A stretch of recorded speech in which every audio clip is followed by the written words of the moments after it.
Hello all you hardcore boxing fans out there, how are you doing? I hope you're all okay.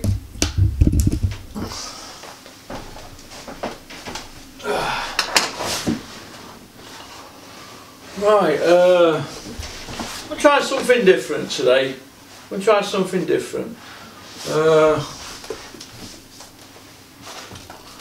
Shout out to Frogger for giving me this book by Bob Mee and Matt Mozeit.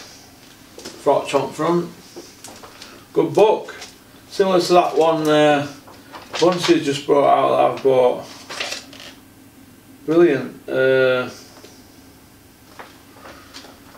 Really good book. Be good reading this if you were doing porridge and you could get something like this from the library. Woo! You could lose yourself for a few days. Right, I'm going to call this video The Magnificent Seven. For a simple reason. That I'm going to pick 7 weight divisions. They're not going to be all the old school ones that you see in Ring Magazine, although there's a few of them are. Super middleweight never gets a mention, does it? In the old school ones.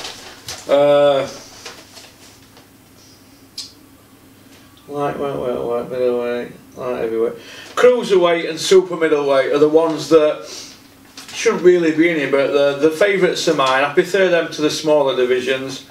But what you've got to understand with this 7 that I'm going to pick, it's my choice. It might not be your choice, because the thing with boxing is this: it's a subjective sport, isn't it? Right? It's subjective, and it's always open to debate. Now, there's going to be some people on these lists that you might think they should be in there, and blah de blah. And I wrestle with my conscience on a lot of decisions. In fact, I've probably spent more time on this than I have on any other video. You know, wrestling with my conscience and wrestling with my mind. So this is what I've come up with. Lightweight. I've jotted a few things down here. The greatest lightweight, in my opinion, that's my opinion, not yours, because you might have other people's opinion. You might have a different opinion. You might like somebody as a lightweight who might have just had 1 win as a world champion. He might be a favourite of yours. You might have met him in a pub. But I tend to look at statistics and I go over things and eras, what era it were, and who they fought and things like that, because sometimes people's records can be deceiving. For example, Christopher Eubank Sr. He had 19 world title wins, but like I said, only 4 of them were any good. One of them were Nigel Benn, but there was a story behind that one, the leading up to it. But one of them were Nigel Benn. He had a belt. The other 3 were former champions. But that record looks pretty impressive, doesn't it, on BoxRec? When you look a little bit deeper at it, it ain't really that impressive, is it? Bit like Wilder gets a bit of stick for his record, doesn't he? And being a champion all this time, but when you scratch the surface, he's got autos on his record, hasn't he? That's about it really, innit? Stavern twice, but you know, it's but everything's open for debate in the sport of boxing, as Floyd Mayweather would say. But I hope you're gonna have a look at this, and then you can interact with me, tell me what you think on YouTube, and then I might talk about it in another week and see what comments you make. We'll go through them all if I get time. And lightweight, Roberto Duran. I think he's the best lightweight of all time. Here's a few statistics with Duran. He was 31-0, 31-0 before he got beat, and so then then he ended up going 64-1 before he moved up from lightweight. They didn't have a light welterweight in them days, they went straight to welter. But Duran, he went 64-1 as a lightweight. Woo! The guy that beat him, Esteban de Jesus, he rematched him twice at lightweight, 135 pounds, that's 9 stone 9. He is, in my opinion, the best 9 stone 9 fighter of all time. These statistics prove it. 64-1 as a lightweight. Like I just said, he rematched the guy that beat him twice. Now, he ended up as a career 103 with 16 losses. But 64-1 as a lightweight. Woo! Imagine him today. Can you imagine what he'd have done to some of these today? Eh? Well, for example, Anthony Crolla. Could you imagine Anthony Crolla, whose promoter, Eddie Hearn, basically bought him a WBA world title? Could you imagine Anthony Crolla fighting Roberto Duran at 135 pounds? Could you imagine that? Or some of these around today at 135 pounds. It'd be a slaughter, wouldn't it? It'd be a slaughter. So, we're moving on from Roberto Duran. Floyd Mayweather. I think he's the greatest welterweight of all time. Now, I know people are going to give me stick. They're going to say, oh, it's Ray Robinson. And I have had that. I've been toying with my mind. And look, I even I'm going to cross it out, you know. I had him down there, Ray Robinson. And I was toying with my mind, and just some fights that he's had.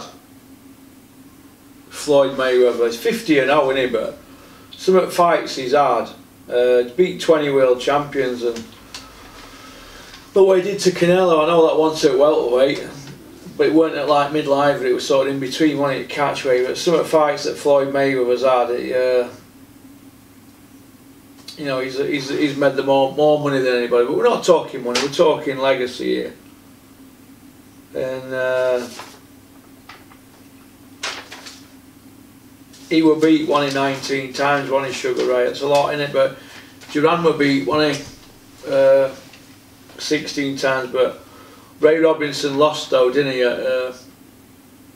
at welterweight? So he had draws and that, didn't he? And some of the opposition was shocking, wasn't it? And but because they fought all the time, didn't they? You know, every couple of months and stuff. But I've got to give it to Floyd Mayweather. Just it was. You could say it was a coin toss, and Mayweather won coin toss. That's how tight it were. But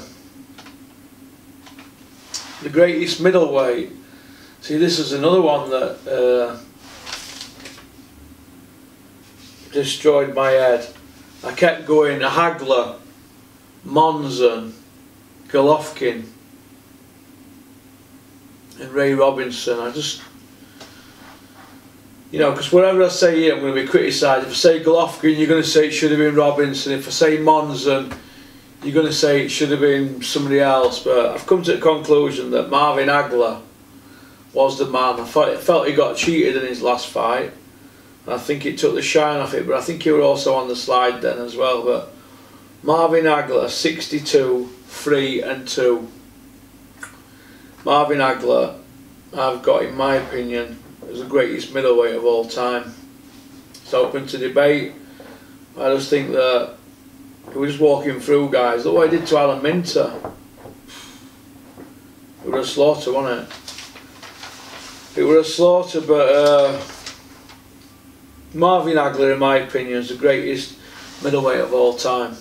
So, marvellous Marvin Hagler from Boston, Massachusetts. Now, moving on from Marvin Hagler, I wasn't going to count this division because it's only been going since 1984. But that's 35 years, so it's more than a third of a century. So you could really say it's old school, but it's not old school, is it? But it's the greatest super middleweight of all time. See, this one's done me head in because the Cobra Carl Froch, he's got the most wins at super middleweight over world champions. He's got 10, plus Andre Dirrell, so he's got 11 top wins. What's Joe Calzaghe got? He got 8, and then he beat Jones and Hopkins at light heavyweight. They were in the 40s. But so he's got 10 then. So I said they both got 10, haven't they? But at super middleweight, Froch reigns supreme with the world champions beaten in lesser fights as well. You know, he only had 35 fights, Carl. Joe had 46, 44 at super middle. But you've got to give him credit, he stayed undefeated. And as a team, and with his dad guiding him, they managed to avoid certain people, didn't they? Which is business, innit? Got out a millionaire. You know, he avoided James Toney, Robin Reed rematch, Michael Nunn. You know, he avoided all those guys. He didn't fight Steve Collins, although I think he wanted to. I just think that he's going to shade it in because of the 46 and 0, undefeated. There's always that thing about him being undefeated. He never went to America till end of his career. Like I said, he didn't rematch Robin Reed, but he rematched Mario Veit in Germany because he knocked him out in 1 round, didn't he, before that? But he wouldn't rematch Reed, would he? 'Cause he kept walking onto that right hand counter all night. Robin Reed at the time was red hot, wasn't he? Olympic bronze. He won WBC, he terrorised Calzaghe that night. He landed more punches on CompuBox. I know some people don't like CompuBox, but a lot of trainers use it to look at stats. I'm a big fan of it. I think it should be used to sit judges down after they've given a bad performance and say, wait, how did you score that round? To say, for example, how did you score that round to Wilder when he landed less punches in that round? That judge scored, what, 2 or 3 rounds to Wilder and not Tyson Fury. When he clearly in them rounds Tyson won them. If that judge had have had access to CompuBox, he might have felt different about his scoring at the end. Now, but getting back to the greatest super middleweight of all time, I give it to Calzaghe just. I don't give it to Andre Ward because I can explain it with Andre Ward. He didn't really fight anybody after the Super 6, did he? He moved up. Fighting Paul Smith, and it was just. I know he fought Paul Smith at catchweight, but I'm not going to put Andre Ward in there, not because he beat Froch. I think that a Pete Joe Calzaghe, I think he'd have had too much for Ward, in my opinion. But who knows? We're never going to know how it's all fantasies, but he's not in my top as a top super middle, even though he won the Super 6. Callum Smith just won it, and he wouldn't put him up there, would you? Who's he beat? Callum Smith, Rocky Fielding and Groves. So, and how many wins has Ward got over world champions altogether in his career? He only got 7, hasn't he? So he lags behind, doesn't he? His career is stop-start, isn't it? So that's why I can't put him in there. But great fighter though, but horrible style. Light heavyweight. Now everybody knows I'm a big fan of Artur Beterbiev. Years ago I tipped him to go all the way. After him and Usyk knocked lumps on each other as amateurs, I tipped him to go all the way. He beat Kovalev twice as in amateurs, and he is the real deal. He's the only world champion at the moment who's got an 100% KO ratio. I've heard a horror story of somebody that he was lifting Bob Ashersafe off the floor, and he was 2 stone heavier than him, Bob, lifting him off the floor with 16-ounce pillars on. So the guy's a freak of nature. If you don't believe me, ask Callum Johnson. So light heavyweight, I'm not going to pick Artur Baturi, even though he's my favourite fighter at the moment at light heavyweight. I'm going to pick Michael Moorer. For the simple reason, I had his record wrote down, Michael Moorer, a second ago. I'm going to pick Michael Moorer for the simple reason that he went 22-0 as a light heavyweight and undefeated as a light heavyweight, undefeated. Here we are. He ended up with a career of 52-4-1. But like I just said, as a light heavyweight, Michael Moorer, southpaw, massive puncher, trained by Manny Stewart. He was a world champion after he fight in his 13th fight. He was 22-0 when he moved up to heavyweight, but he was 12-0 when he won the world title, and he had 10 world title wins on the spin. 10 world title wins on the spin. Now, people could say, yeah, it should be Michael Spinks. Could it be, is it Archie Moore, real light heavyweight? I'm not sure, I can't remember now. I know he fought at heavyweight, but I'm going to go with Michael Moorer. I just liked his style, southpaw, big puncher. And I just thought he had everything at that time. He was red hot, but other people are red hot, then they move to different weight divisions, don't they? But like I said, it's open to debate. It's just what I think. I just think Michael Moorer is greatest light heavyweight in my opinion. Kev next door might think, it's Ward or somebody else like that, but Ward hasn't had enough fights at light heavyweight, in my opinion, to say he's best. But I rated him, Michael Moorer, and I've seen all his fights, so Michael Moorer, in my opinion, is the greatest. Now, what I'm going to put cruiserweight in, and we're going to leave cruiserweight out, but because you don't go back to old days, does it? Cruiserweight, it's 80s, isn't it? So is it late 70s, early 80s? I'm not sure exactly, but cruiserweight, I think there can only be one guy, can't there, at cruiserweight? He was undefeated at cruiserweight as well. Evander Holyfield's the greatest cruiserweight of all time, in my opinion. Closely followed by Usyk. Now Usyk and Holyfield, God, it's torn my head. Do you know, if Holyfield hadn't gone on to do what he did at heavyweight, if he'd have just stopped then as a cruiserweight, I would have picked Usyk, but because he's got other achievements, I've decided to pick Holyfield. I didn't write down what his career. I think he'd had about 17 fights. I could be wrong. As a cruiserweight, we'll just have a quick look. Cause, I don't want to get anything. I don't want to get anything wrong because I'll end up getting a bit of stick. Have a quick look. Evander Holyfield. Box right. Evander Holyfield. Let's have a look.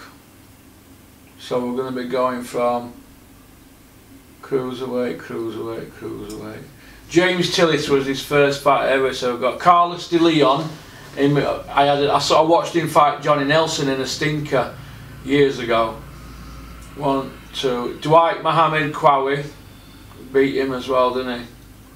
1, 2, 3, 4, 5, 6, 7. Beat him twice.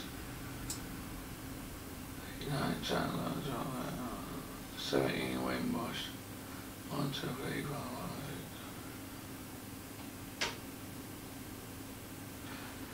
Holyfield went 18-0 as a cruiserweight, and by this stage, in at 18-0, he was the undisputed like Usyk. He was the undisputed cruiserweight champion of the world. He had all the belts. Now, let me have a look at. Let me have a look at Usyk's record. So he's done it in 18 fights, won all the belts. I think Usyk did it in a bit less, didn't he?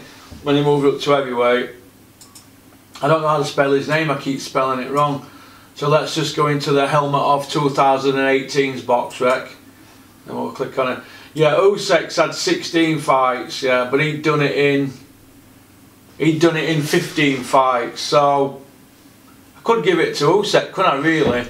But I'm going to go with Holyfield because I think it was a tougher era than it is now. I don't class Tony Bellew, he's 16-0 now, but he's done it in 15. I don't class Bellew as an all-time great. Gassiev and Brady's were undefeated, but I think Holyfield puts them in his pocket. Marco Wood had 4 defeats. Michael Hunter 12-0 were a novice, wasn't he really? Fabio McHuna, he were undefeated. God, look at all these undefeateds Usyk's beat. Woo! Have a look. 1, 2, 3, 4. Usyk. How many world title fights has he had? 1, 2, 3, 4, 5, 6, 7, 8, 9, 10, 11, 12, 11. He's had 11 world title. No, hang on. No, not 11 because that's Intercontinental, isn't it? Have a look. 1, 2, 3, 4, 5, 6, 7. 1, 2, 3, 4. He's had 7 world title fights, Usyk, and 4 of them are undefeated. But I'm going to shade it to Holyfield for a simple reason that for what he's done afterwards and his legendary status. I think Usyk's just, I know he's 31, is he? But he's just starting out, isn't he? Really? Let me have a look.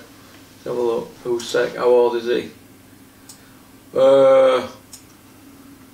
32. He's just turned 32 today, is it? 32 today, Usyk. But he's knocking on a bit, Usyk, isn't he? So he'll be going up to cruiserweight now. Up to heavyweight now, he's dominated cruiserweight. But I think that Usyk,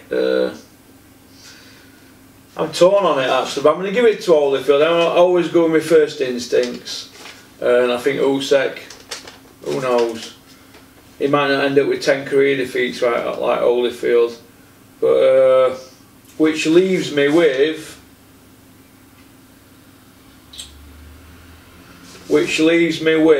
in my Magnificent 7 video. That's a good title, that, isn't it? Which leaves me with heavyweight. Oh God, this one here, heavyweight. God, I don't know what to say. Oh, 24 minutes, so I've got 6 minutes. Heavyweight, I'm going to go for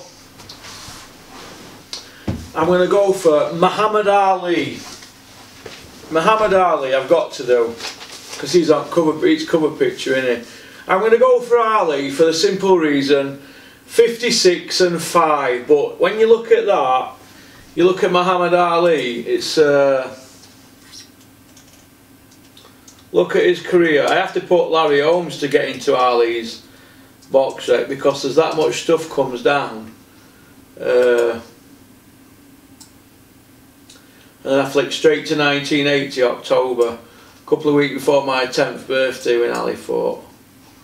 I actually saw that fight on ITV, I think, highlights. Kev's mum and dad's who lived over the road from me as a kid. And I think Kev were about 18 then, and I was just coming up 10-year-old. I watched it in their house. I'll never forget the beating Ali took. It broke my heart. But let me have a look.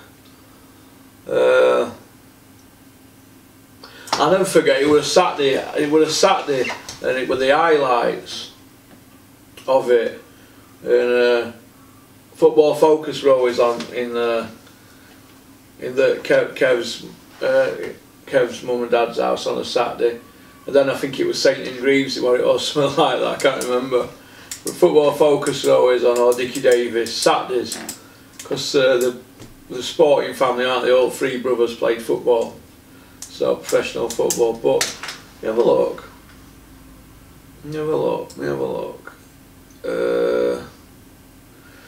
yeah, you've got to give it Ali, haven't you? 56 and 5. How old were he when he beat Sonny Liston? 22. He beat Liston, didn't he? Yeah, he beat Liston when he was 25th of February, and he was born in January. He just turned 22. He was 22 and 1 month. And only one younger than him was Floyd Patterson to do it, and only one younger than Floyd Patterson was Mike Tyson. But you've got to give it Ali. He beat 16 world champions. I wrote a couple of stats down here, but I already knew them off by heart.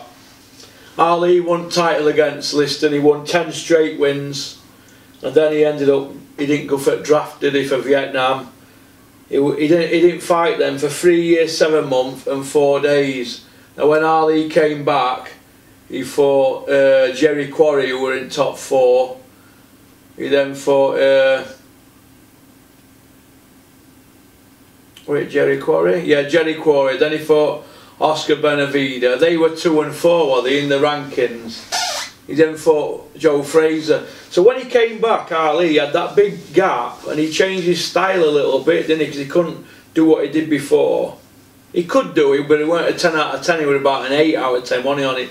His legs had gone a little bit, but he modified his style a little bit. When he came back, he went 15 and 2 before he got all the Big George, and Ken Norton beat him and Fraser.